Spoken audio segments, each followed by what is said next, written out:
Hey you guys, it's Britt. Today I'm here to offer some dupes to Beautycounter makeup products.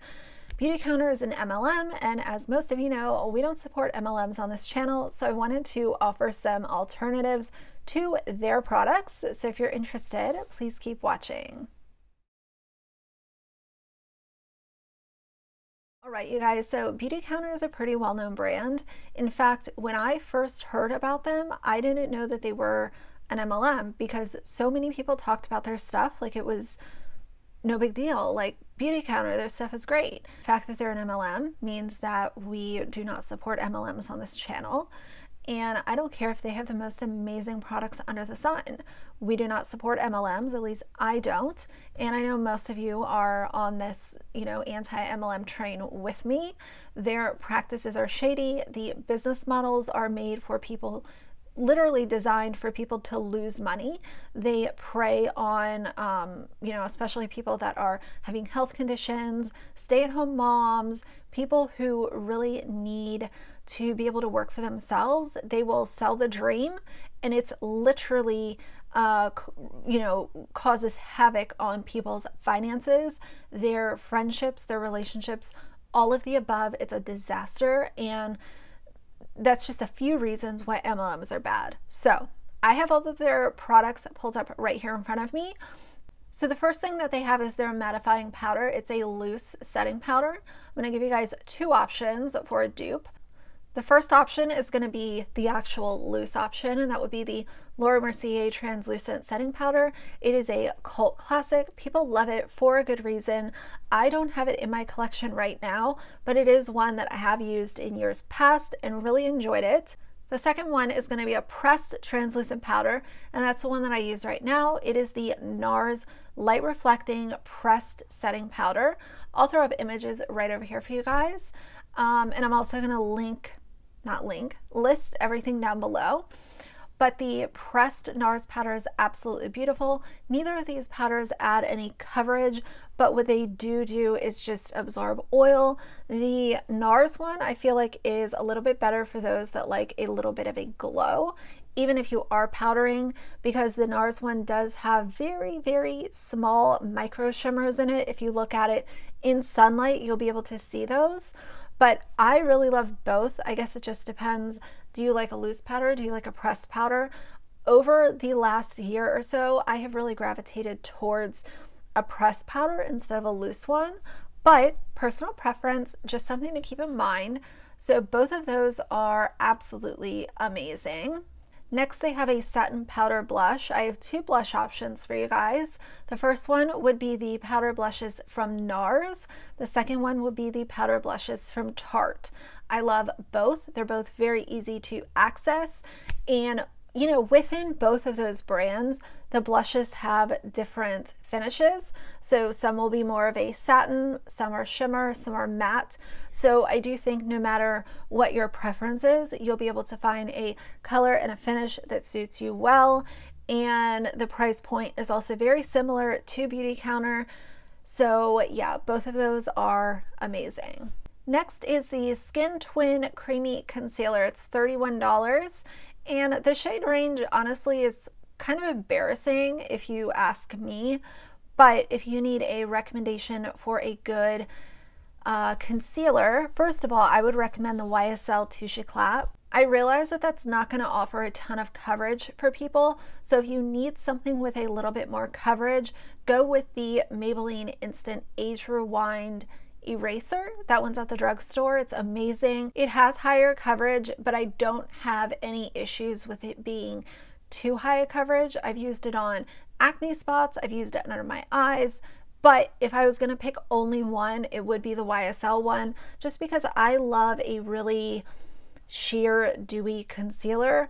I've talked before about color correcting and using a lighter coverage concealer. I know a lot of people just go in with a full coverage concealer because they have blue veins or dark circles that they want to cover. My personal opinion is that it looks a lot more natural if you color correct and then go over it with a lighter coverage concealer. Instead of just going in with a full coverage concealer, you can allow the color correcting to be done and then not have to use a full coverage concealer but that's just my preference. Next, they have a blender sponge. This is not anything groundbreaking, obviously. I am a beauty blender girl at heart, but I also realized that the Real Techniques sponge that they have, it's the orange one, that one's really nice. I've used both and I've owned both, but if I was only going to pick one, it would be the Beauty Blender, so we definitely don't need their sponge. Next is their Dew Skin Tinted Moisturizer. I love the Laura Mercier Tinted Moisturizer. It has been around forever, for literally like for so many years. Shade range is absolutely amazing. I have to also say the Beautycounter shade range is absolutely horrendous, embarrassing, and they need to do better. Even if they're an MLM, this is horrendous. Like, if they were not an MLM and I was looking at this product, I would write it off because the shades are so embarrassing. So Laura Mercier Tinted Moisturizer, it also comes in an oil-free version. Both are really nice. So I think the Laura Mercier Tinted Moisturizer is absolutely amazing, but if I was going to give a second pick, it would be the NARS Tinted Moisturizer. I really love both, but I would, if I was only going to pick one, it would be the Laura Mercier. Just pick whichever formula is better for your skin, whether you need something that is oil-free or non-oil-free. I don't think anyone will have any issues finding their shade. I love that she has so many shades, and it's definitely got a huge following for a good reason. Next, they have their Luminous Powder Highlighter for $39. This is a very easy pick for me.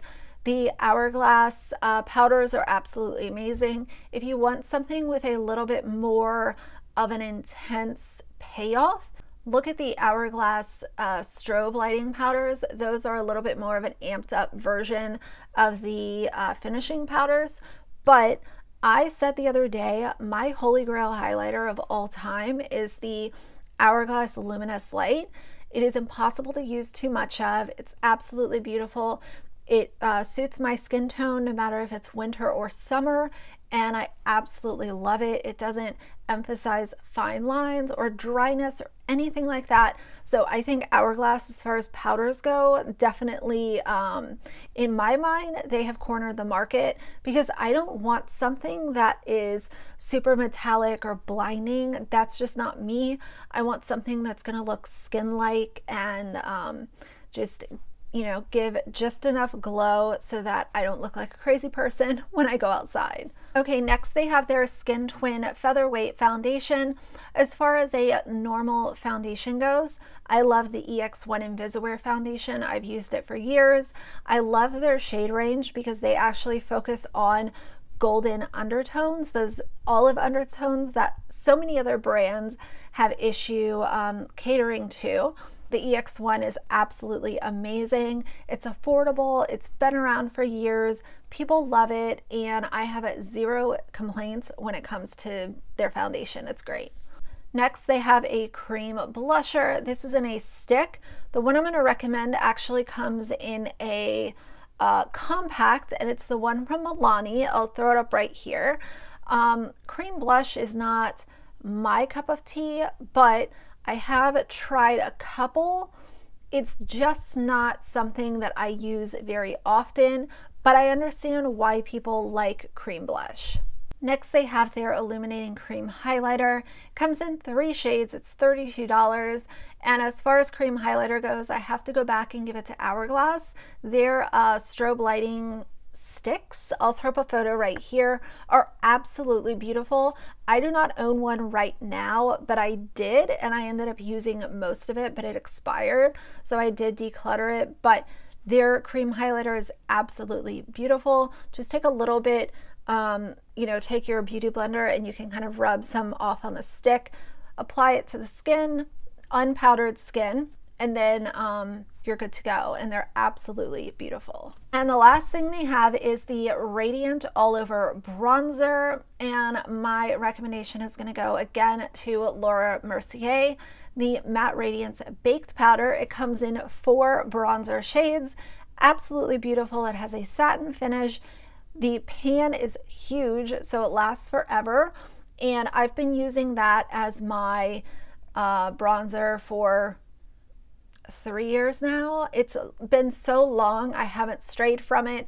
I do go down with a matte bronzer first, and for that I use the Bahama Mama from the Balm. But as far as sort of an all-over bronze, the Laura Mercier is absolutely beautiful. All right, so they have two mascaras. The first one is the Volumizing Mascara for $29. The one that I would recommend instead is the L'Oreal Lash Paradise. I've been using that every day for the last few years. I cannot stray from it. It's absolutely amazing, and it's been really good for me too. Since I started Latisse, I can't use mascaras that dry down really brittle and crunchy because it will damage my lashes. And since I'm using Latisse, trying to grow them, making sure my lashes are nourished and not sitting with a really crunchy mascara on all day is really important. So I love the Lash Paradise. Their Lengthening Mascara just has more of a skinny brush, and for that I'm going to recommend the Essence Volume Stylist. I'll throw up a photo for you guys. I think it's literally like $4 or $5. Really similar brush. It has little fibers in it. It doesn't smudge or anything like that. It's absolutely amazing. Moving on, the Precision Liquid Eyeliner. The one I'm going to recommend is from Maybelline. So a lot of this stuff really easy to find, which is good. But Maybelline has a liquid eyeliner, and it's from their Tattoo line. Really great, easy to use, dries down matte. So I've been using that for the past several months and I've really liked it.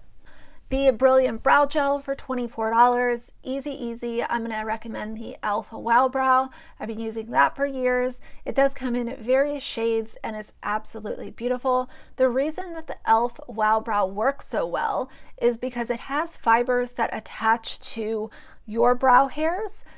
Therefore, it actually creates more volume than just using a normal brow gel. So next they have the Color Define Brow Pencil for $24. The one I would recommend is from L'Oreal, and this one is again available in the drugstore. Comes in multiple shades. I think it's called the Brow Stylist, and affordable, easy to use. In fact, I like the one from L'Oreal more because this one is like a pencil that you would sharpen. And the one from L'Oreal is one of those real skinny pencils that is similar to the Anastasia Brow Wiz. And I just like using those more. I think they're a little easier to use.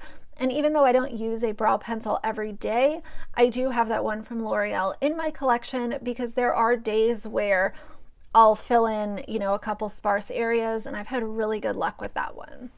Next is the Color Outline Eye Pencil. It's $24. And for this, I'm going to recommend the Maybelline Tattoo Studio pencils. I've used them for a very long time. I not only like the one that I use all the time is Smooth Walnut. It's a really pretty milk chocolate brown shade, and it stays great in my waterline. It goes over top of eyeshadow really well and doesn't bleed or anything like that. And I love when I find holy grails at the drugstore. Okay, next, the Beyond Gloss is $29. It comes in a bunch of different shades. My favorite lip gloss at the moment is the Maybelline Lifter Gloss. It's absolutely amazing. Feels really good on the lips. It comes in a good variety of shades. My favorite shade is a CVS exclusive, and it's the shade Opal. And, you know, second to that would probably be the shade Ice. It's sort of a baby pink that goes on clear that has really fine micro glitters in it. But if I was only going to pick one, it would be Opal. I absolutely love it. Next, they have their Sheer Genius Conditioning Lipstick. And, you know, as far as lipstick goes, I don't buy lipsticks on a normal basis because it's just not something that I utilize very much or very often. But if I was going to recommend a good lipstick that is not drying, I would look at Fenty Beauty. Their lipsticks that came out last summer have been really amazing. There is one that is a coral. I should go grab it, but I'll throw it up right here for you guys. Those lipsticks that they came out with are more of a tinted lip balm, and that's what I gravitate towards. But there are a couple of more adventurous shades that I wouldn't necessarily buy, but if you're into wearing more color, I think you would be really happy with those. Okay, so then they have these intense lipsticks. I don't know what the difference is with these. I'm assuming that they're more of a matte full coverage. Matte lipsticks, the best ones that I've come across are from Maybelline in the drugstore. They have so many different shades, so many different finishes to pick from. Reds, beiges, pinks, dark colors, really good whether you want something satin, matte, or in between. I don't think that you'd have any issues finding something that suits your style at the drugstore. And then they have 2 of these lip conditioners. So for lip balms, I'll give you guys 2 options. For a lip balm stick, I have to give it to Treat Beauty. I've been a customer of hers since I think 2013 or 2014. I love every flavor basically that she comes out with. You know, there's been a couple that haven't really been my taste palette, but in general, I love her products. And then if you want something more in a jar, get the Laneige lip sleeping mask. There is a reason why so many people talk about the Laneige products. They come in really fun flavors, and if you wanted to know my personal favorite, it's the gummy bear. It just tastes like a grape gummy bear. It's so good. You know, you get a lot of product for not a lot of money, which I also really like, and obviously easy to find because you can shop Laneige at Sephora. So before we leave the Beautycounter website, I wanted to go and look at their tab of how to become a consultant. It says 3 reasons to become a Beautycounter consultant. You can set your own schedule, work as much or little as you want. This is a flexible business that fits your schedule, which we all know is crap because as soon as you're not working hard enough, your upline will give you a piece of his or her own mind, and that means that you're just not cut out for the business. Tap into our support network. You may be your own boss. You may be your own boss, but you're not in this alone. With a community of 50,000 inspiring peers, support is all around you. You will have immediate access to all the tools, training, and materials you will need to market your new business. These women, you know, they care about you while you're in the business. As soon as you are not doing what they want you to do or doing the numbers that you are expected to do, then that's when they start talking shit about you behind your back. I hate these MLMs. So anyway, I hope that this video was helpful. I know for me, I see Beautycounter ads on Instagram all the time, and some of them can be intriguing, and you see a product or a swatch or something and you don't know that Beautycounter is an MLM.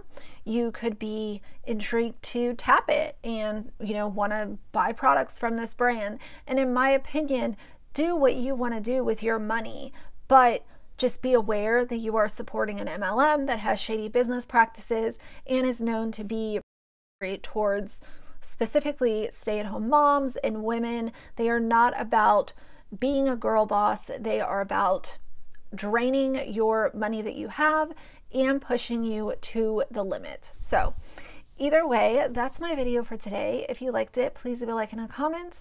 And if you'd like to see more from me in the future, please subscribe. I'll see you guys soon. Bye.